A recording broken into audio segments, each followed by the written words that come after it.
Las entidades descentralizadas e indirectas son entidades que están vinculadas con el Estado, con contratos indirectos, los cuales tienen una actividad sumamente importante dentro de los servicios sociales que prestan al Estado. Las diferencias de entidades directas e indirectas.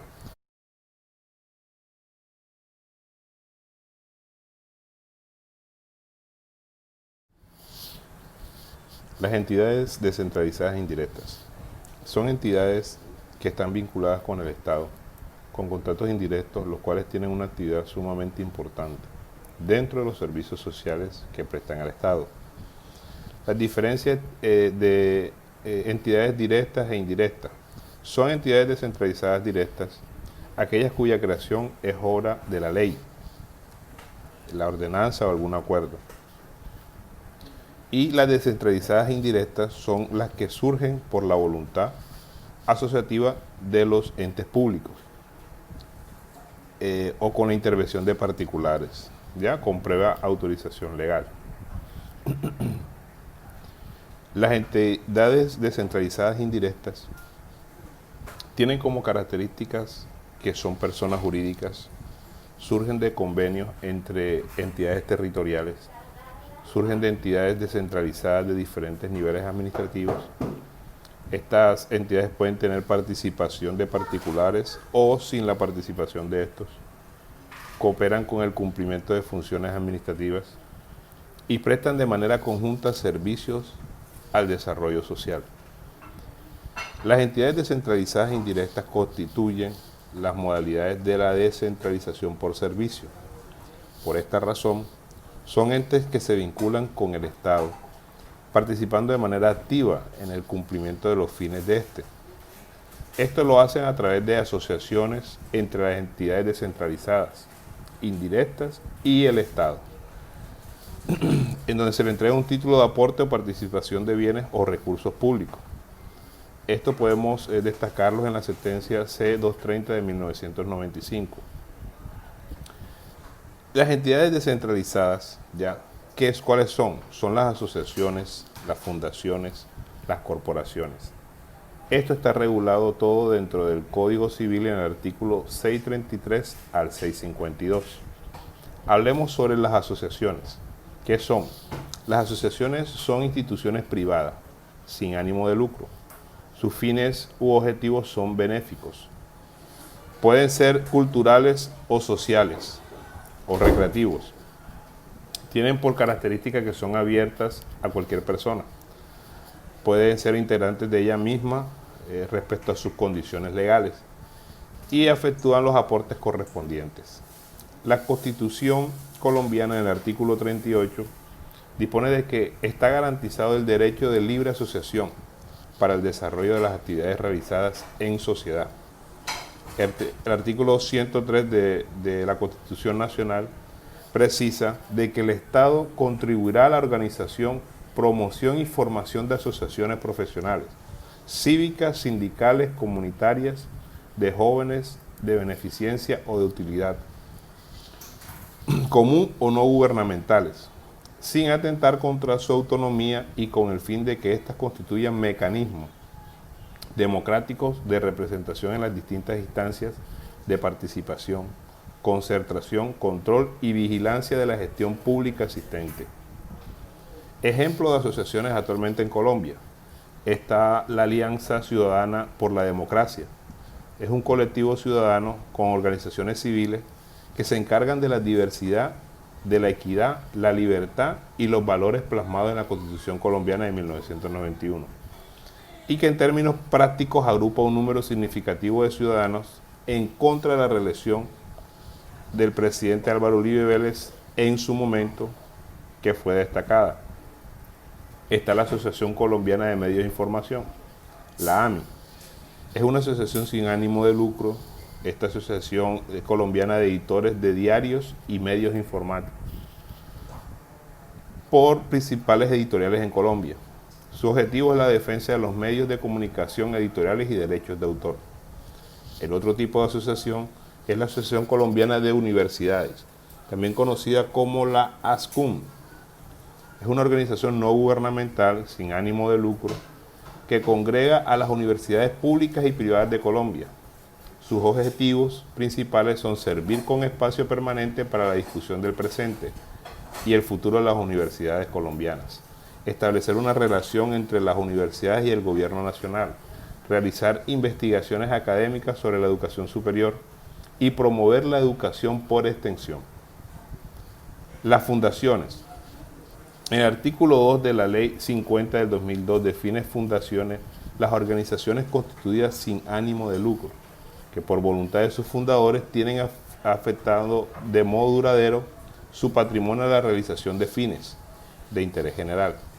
Su objetivo es priorizar fines sociales, lo cual podemos diferenciarlas por el objeto y fines que persiguen. Ejemplo de fundaciones con fines de interés general: la defensa de los derechos humanos, las víctimas del terrorismo y actos violentos, asistencia social e inclusión social, cívicos, educativos, culturales, científicos, deportivos, sanitarios y laborales. En ningún caso puede constituir una fundación con el objetivo principal de destinar su prestación al fundador o al creador de dicha fundación. Corporaciones. Las corporaciones son entidades con similitudes de ánimo de lucro para sus asociados, pero se dicen de que no busca este fin de lucrarse. En la actualidad, las corporaciones, también denominadas sociedad corporativa, son personas jurídicas constituidas por personas físicas para cumplir un objetivo determinado. La corporación está formada por una reunión de individuos y tiene por objeto el bienestar de los asociados, sea físico, intelectual y moral. Ejemplo de corporaciones: las universidades, las iglesias, las ONG, empresas, los gremios, sindicatos. Cualquier otro tipo de persona colectiva puede ser una corporación. Buenas noches, mi nombre es Indira Barros. Hoy vengo a hablarles sobre las empresas industriales y comerciales del Estado, que se encuentran contempladas en el artículo 85 de la Ley 489 de 1998, que dice: las empresas industriales y comerciales del Estado son organismos creados por la ley o autorizados por esta, que desarrollan actividades de naturaleza industrial o comercial y de gestión económica conforme a las reglas del derecho privado, salvo las excepciones que consagra la ley, que reúnen las siguientes características: A. Persona jurídica. B. Autonomía administrativa y financiera. C. Capital independiente, constituido totalmente con bienes o fondos públicos comunes, los productos de ellos o el rendimiento de estos que perciben por las funciones o servicios y contribuciones de destinación especial en los casos autorizados por la Constitución. También se puede decir que las empresas industriales y comerciales del Estado, recordemos que son entes o entidades descentralizadas por servicios que pueden ser de orden nacional, departamental o municipal, de acuerdo a la ley, acuerdo u ordenanza que ordene su creación, pero básicamente lo que allí se da entonces una autonomía frente a la capacidad administrativa si la reconoce como una personería jurídica. Entonces, lo que busca realmente el Estado es desarrollar una actividad comercial para que ésta sea regulada por las normas del derecho. Buenas noches, compañeros, mi nombre es Mario San Juan y continuaré con el tema iniciado por mi compañera Indira. Las entidades, las empresas industriales y comerciales del Estado son denominadas también entidades estatales por el artículo 2 de la Ley 80 de 1993. Por otra parte, toda la regulación o la mayor parte de la regulación de este tipo de compañías la podemos encontrar en la Ley 489 de 1998. Por ejemplo, en el artículo 85 encontramos que estas son constituidas por la ley o autorizadas por la ley. Se sabe que el presidente puede tener en cierto momento la voluntad de la creación o puede ver la necesidad un gobernador, un alcalde o un presidente que sea necesaria la creación de una compañía con estos fines industriales y comerciales. Sin embargo, necesariamente tiene que surgir de la creación de estas, necesariamente tiene que surgir a través de una ley. La ley la regulará, la determinará y le dará ese paso a ser creada. Bueno, otra característica que se puede ver en este artículo 85 es que tienen personería jurídica, tienen autonomía administrativa y financiera, es decir, ellas mismas trabajan beneficio propio, llamémoslo un beneficio o un ánimo de lucro, pero de enriquecer a las personas que sean propietarias de esa compañía, mientras que acá, si bien es cierto que tienen estas competencias o están en igualdad de condiciones respecto a los particulares, el lucro, la rentabilidad, la utilidad de las empresas industriales y comerciales del Estado va a traducirse en proyectos. Ejemplo, EPM con sus utilidades otorga becas de estudio a jóvenes y procura siempre ese bienestar a la ciudadanía. Sabemos también, por ejemplo, como nos menciona el artículo 89, sobre las juntas directivas de las empresas estatales, dice: la integración de las juntas directivas de las empresas industriales y comerciales de Estado, la calidad y los deberes de sus miembros, su remuneración y el régimen de sus inhabilidades e incompatibilidades se regirá por las disposiciones aplicables a los establecimientos públicos conforme a la presente ley. Además, los delegados de organizaciones privadas en juntas directivas de las empresas no podrán ostentar cargos de dirección en empresas que desarrollen actividades similares a las de las empresas ante las cuales actúan. En todo caso, deberán declararse impedidos cuando ocurra conflicto de intereses.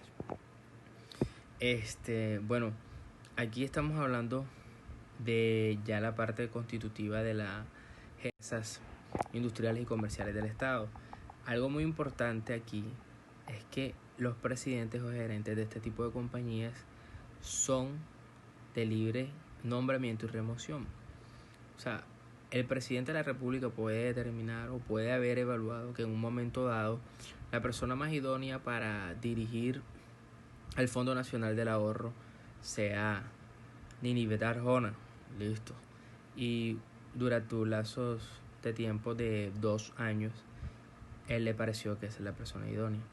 Sin embargo, digamos que las condiciones económicas o los requerimientos o las procuras y visión del Fondo Nacional del Ahorro se modifica, pero el presidente encuentra entonces que para este nuevo reto, esta nueva planificación y consecución de objetivos del Fondo Nacional del Ahorro, es más idóneo ahora, Indira Barros. Entonces el presidente decide remover a Ninibet de su cargo y colocaría a Indira. Es algo que es perfectamente normal y es lo propio en este tipo de empresas. Son reguladas por el derecho privado, ya que, como les mencionaba ahorita, están en plenas facultades de realizar actividades económicas, industriales y comerciales que vendrían a competir casi que a la par de los particulares. Entonces, ya que están en ese medio, pueden y deben ser regidas por el derecho privado, esas industriales y comerciales del Estado. Algo muy importante aquí es que los presidentes o gerentes de este tipo de compañías son de libre nombramiento y remoción. O sea, el presidente de la República puede determinar o puede haber evaluado que en un momento dado la persona más idónea para dirigir el Fondo Nacional del Ahorro sea Ninibet Arjona, listo. Y durante un lapso de tiempo de 2 años, él le pareció que esa es la persona idónea. Sin embargo, digamos que las condiciones económicas o los requerimientos o las procuras y visión del Fondo Nacional del Ahorro se modifica, pero el presidente encuentra entonces que para este nuevo reto, esta nueva planificación y consecución de objetivos del Fondo Nacional del Ahorro, es más idóneo ahora, Indira Barros. Entonces el presidente decide remover a Ninibet de su cargo y colocaría a Indira. Es algo que es perfectamente normal y es lo propio en este tipo de empresas. son reguladas por el derecho privado, ya que, como les mencionaba ahorita, están en plenas facultades de realizar actividades económicas, industriales y comerciales que vendrían a competir casi que a la par de los particulares. Entonces, ya que están en ese medio, pueden y deben ser regidas por el derecho privado. Y aquí parte el hecho de que, exactamente como dice, hacen parte de las entidades descentralizadas indirectas. Es una forma en la que el Estado encontró la posibilidad de generar lucro, generar utilidades en beneficio del pueblo, sin tener ellos entonces que estar ahí en medio de eso, sino que es delegado esta funcionalidad, obviamente regulado, verificando, evaluando, fiscalizando constantemente. ¿Quiénes están allí para evaluar, o quiénes son los organismos como tal que van a estar allí con la lupa puesta sobre las empresas industriales y comerciales del Estado? Vienen siendo los ministerios. Toda empresa industrial y comercial del Estado está adscrita o está sujeta a un ministerio. Entonces, mencionábamos ahorita EPM, el Fondo Nacional del Ahorro, Indumil es otra de este tipo de compañías. El Banco Agrario, ustedes saben que se encarga de otorgar créditos y dineros para las personas que están trabajando, pues, digamos, el campo, están trabajando en este tipo de actividad económica, agrícola, y que se encarga. Buenas noches, compañeros. Mi nombre es Eduardo Morales y hoy me corresponde hablarles acerca de las asociaciones entre entidades públicas, figura que se encuentra regulada por el artículo 95 de la Ley 489 de 1998,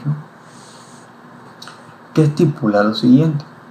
Dice: las entidades públicas podrán asociarse con el fin de cooperar en el cumplimiento de actividades administrativas o de prestar conjuntamente servicios que se hallen a su cargo mediante convenios interadministrativos o de personas jurídicas sin ánimo de lucro. Esto que les acabo de mencionar también lo ha dejado en firme el Consejo de Estado mediante la Radicación 1291 del 2000, donde estipula que se pueden conformar con la categoría de entidades descentralizadas e indirectas aquellas que su personería jurídica se encuentre conformada por personas jurídicas sin ánimo de lucro. La descentralización como forma de organización administrativa permite la transferencia de competencias del Estado a otras entidades, tales como puede ser la territorial, especializada por servicio o por colaboración. La territorial se da cuando se otorgan competencias o funciones administrativas a entidades territoriales para que las ejerzan en su propio nombre y bajo su propia responsabilidad. En la especializada por servicios, dicha competencia se concede a entidades creadas para ejercer actividades determinadas, y la llamada por colaboración se presenta cuando personas privadas ejercen funciones administrativas. El concepto de entidades descentralizadas en el derecho colombiano permite designar a personas jurídicas creadas por el Estado para el logro de fines que les son propios y la adecuada atención de las necesidades generales de los asociados. Otra anotación es que el régimen legal aplicable a las personas jurídicas sin ánimo de lucro expresa exclusivamente entre asociaciones de entidades públicas es lo previsto en el Código Civil para este tipo de entidades, y en general en el derecho privado, salvo las materias expresamente señaladas por la Corte Constitucional, tales como contratación, responsabilidad, controles, que se rigen por el derecho público. En consecuencia, los asuntos referidos a las estructuras orgánicas e internas, planta de personal, régimen salarial y prestacional, naturaleza y clasificación de los servidores de las personas jurídicas sin ánimo de lucro se rigen por el derecho privado. Como ejemplo se puede señalar Transmilenio. Es una entidad descentralizada por servicio, pues tiene personería jurídica y está destinada a la organización del servicio del transporte público masivo de pasajeros, y es indirecta en la medida que fue constituida por una entidad descentralizada territorial, el Distrito Capital, y 4 entidades descentralizadas por servicios. Estas entidades pueden ser también directas o indirectas. Son aquellas directas cuya creación es obra de la ley o de la ordenanza o del acuerdo, en tanto las indirectas son las que surgen de la voluntad asociativa de los entes públicos entre sí o con intervención de particulares previo a autorización legal. Para la creación, modificación, supresión o fusión de entidades descentralizadas existe un esquema que por regla general se aplica tanto a nivel nacional, departamental o municipal. Ese esquema tiene como fundamento el principio constitucional de que a la ley le corresponde ordenar la existencia de entidades administrativas. Esto, si no estoy mal, se encuentra estipulado, compañeros, en el artículo 150, numeral 7 de nuestra Constitución, y en los órdenes departamental y municipal a las ordenanzas y a los acuerdos respectivamente.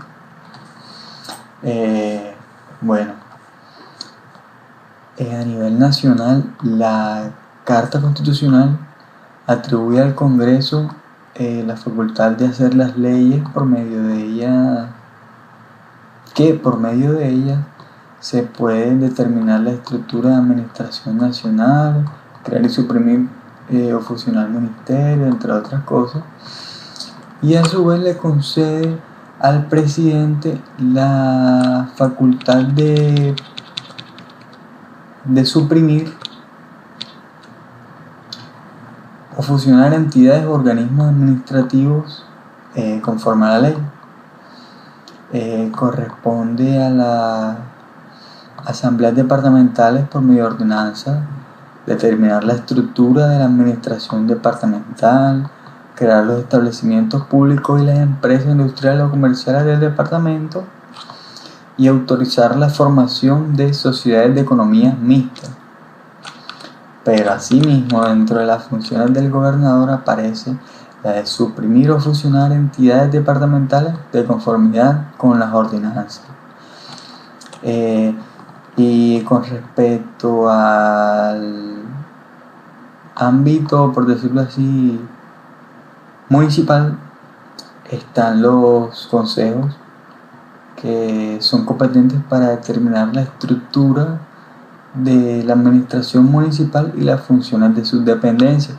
Asimismo, dentro de las funciones del alcalde figura la de suprimir o fusionar entidades y dependencias municipales de conformidad con los acuerdos respectivos.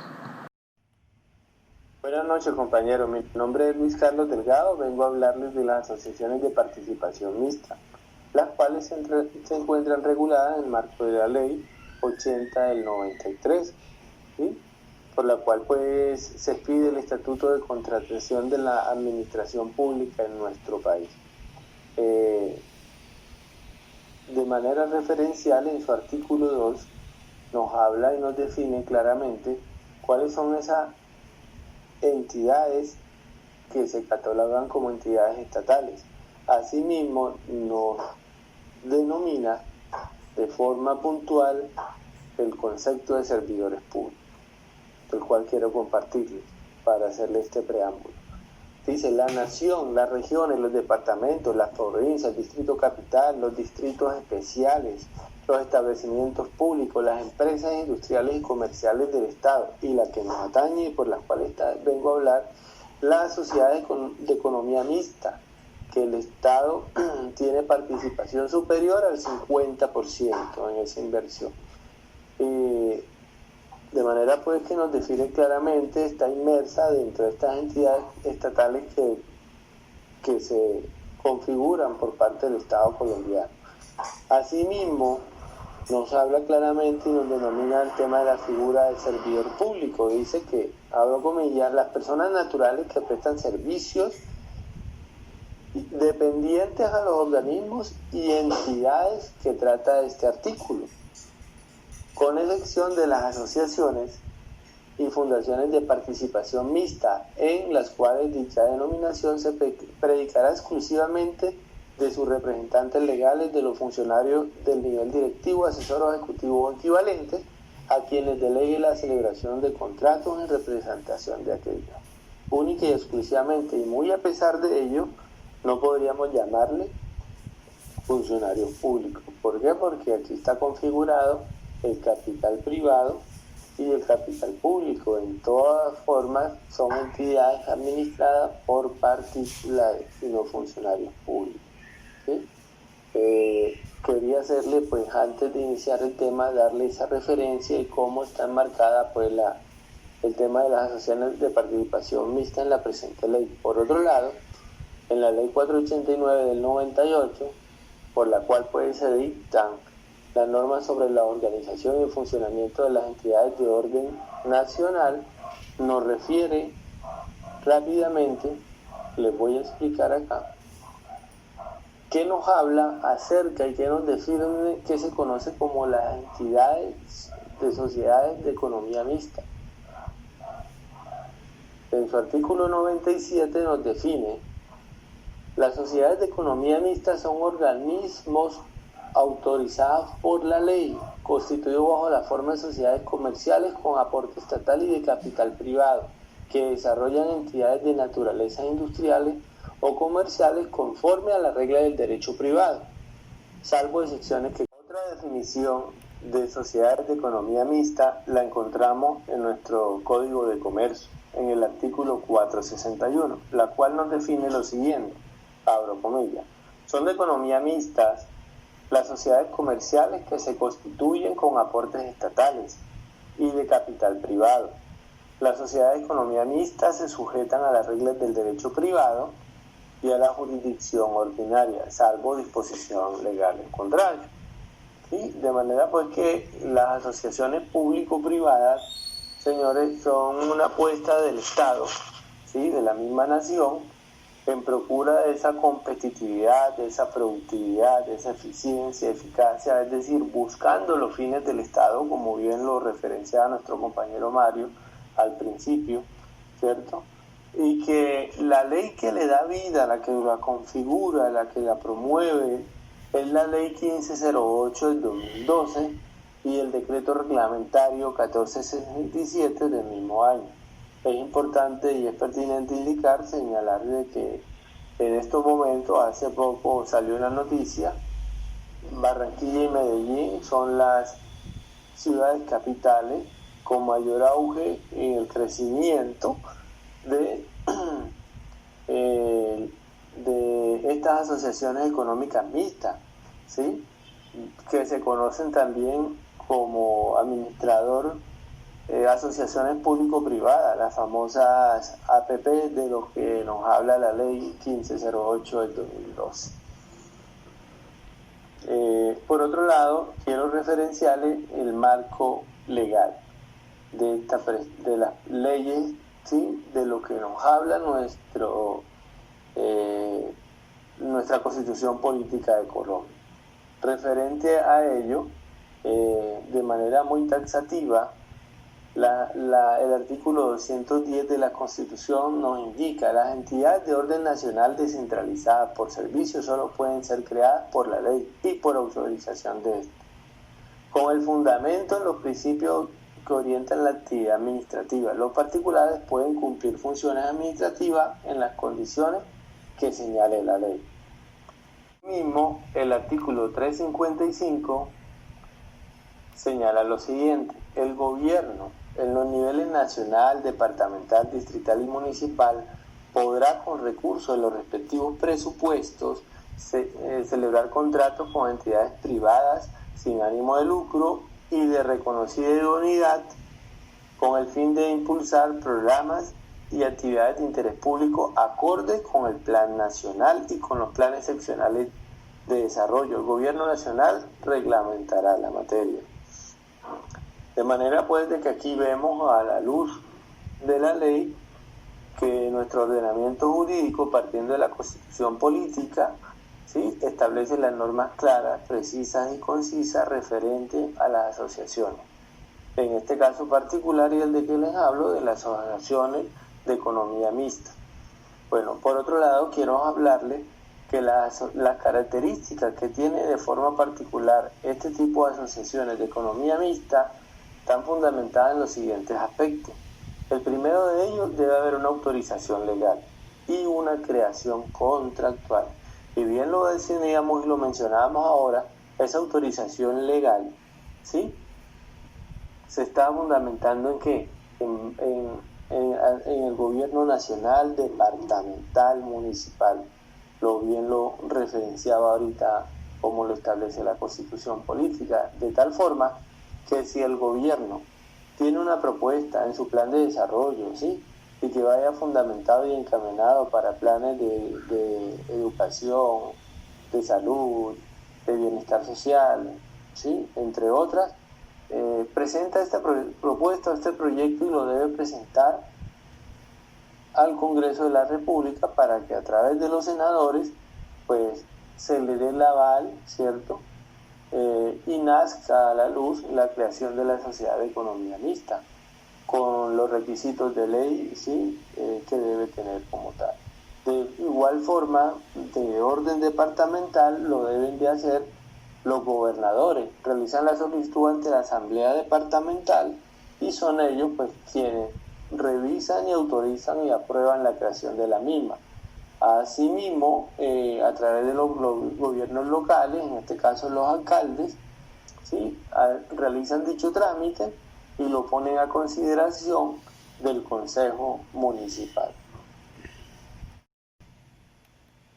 Algo muy importante que hay que tener en cuenta es el tema de la creación legal, ¿sí?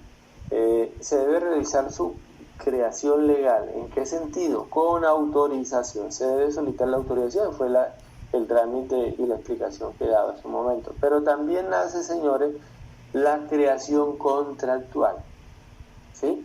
¿Por qué? Porque hay una relación, se requiere que se realice un contrato societario entre las partes, es decir, Estado, ¿sí?, la entidad pública y la entidad privada con los particulares. Ahí debe nacer ese contrato societario entre las partes, es decir, el Estado y los particulares, como bien se lo indicaba, integran esa nueva sociedad. ¿Qué se necesita? Bueno, elevar el contrato a escritura pública, es decir, que goce de esa solemnidad jurídica, registrarlo ante Cámara de Comercio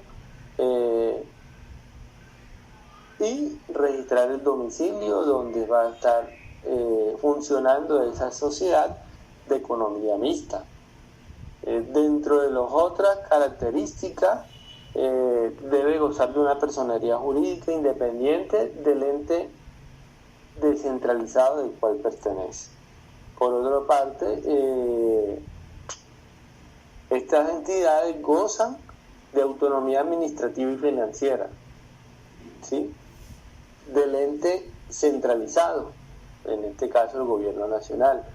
Pero ahí el poder decisorio del Estado también se fundamenta en el capital social que pueda tener el Estado en esta sociedad.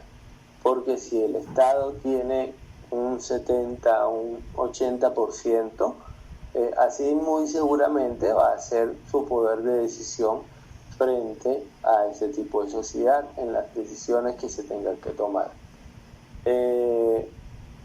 Este capital público y privado, a diferencia de las empresas industriales y comerciales del Estado. ¿Por qué? Porque estas empresas tienen un capital del 100%, ¿cierto? Poder decisorio absoluto del Estado. En cambio, que acá en este tipo de economía mixta, público-privada, pues no aplicaría así. Otra característica especial habla sobre el control que tiene el Estado sobre estas entidades. O sea, si bien es cierto que ambas tienen un nivel de participación económico muy importante, aún así el Estado no se desconoce como poder de control. Y este tipo de control se hace a través de las auditorías internas para validar el cumplimiento de los planes, de la estrategia, del desarrollo de la misma asociación, cómo va, si es eficaz, si ha sido eficiente, las metas de cumplimiento, entre otras. Y por otro lado, la organización de sociedades comerciales de economía mixta debe tener asamblea de accionistas, una junta directiva, una junta de socios, como se quiera llamar, un gerente o presidente cuya designación pues se rige de acuerdo a lo establecido a los estatutos que ellos determinen. Por otro lado, se hace necesario indicar que la Ley 489 del 98 tiene por objeto regular la función administrativa de las estructuras y principios y las reglas para el funcionamiento de la administración pública de nuestro país, ¿cierto? Y ahí hace una diferenciación o apunta a dos bloques dando claridad, ¿sí? Cómo están distribuidos esos organismos o esas entidades que la conforman. En primer lugar, define o indica, relaciona cuáles son esas empresas o esos organismos del sector central, ¿sí? Dentro de eso encontramos la Presidencia de la República, la Vicepresidencia, los Consejos Superiores de Administración, los ministerios y departamentos, la Superintendencia, las unidades administrativas especiales sin personería. Esos son los que encontramos dentro de son esas 5 dentro de esa clasificación. Pero también habla del sector descentralizado por servicio. Y aquí es muy, muy importante. Aquí encontramos 7 de estas, y que todas apuntan a lo mismo y tienen algo en común. Son empresas de prestación de servicios, ¿sí?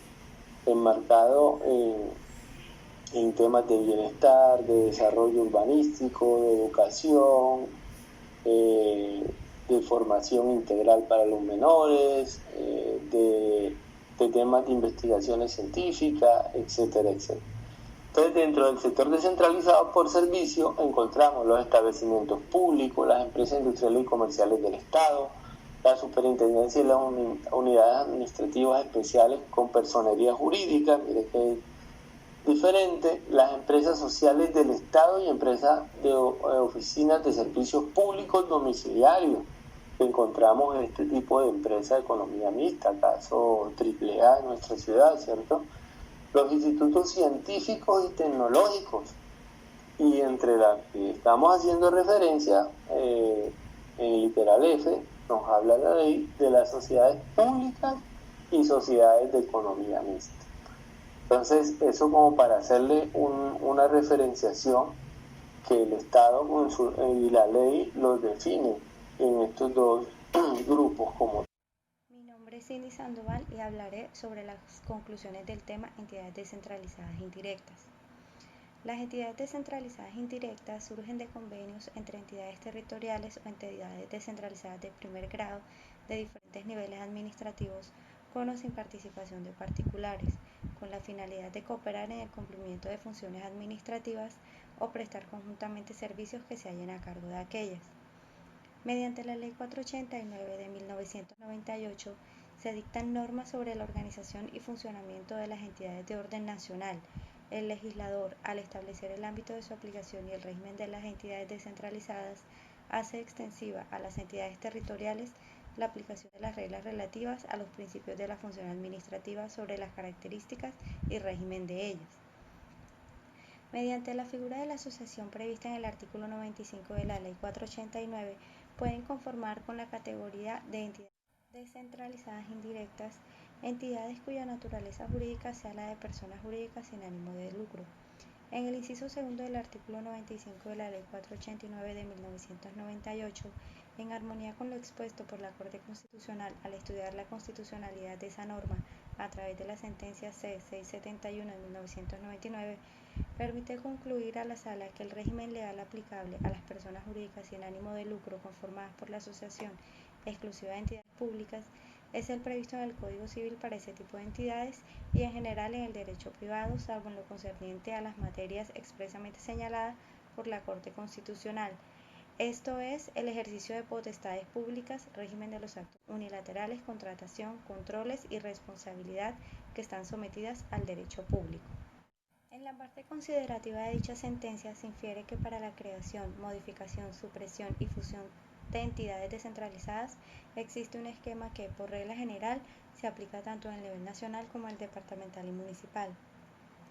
Ese esquema tiene como fundamento el principio constitucional de que a la ley corresponde ordenar la existencia de entidades administrativas nacionales y en los órdenes departamental y municipal a las ordenanzas y a los acuerdos respectivamente.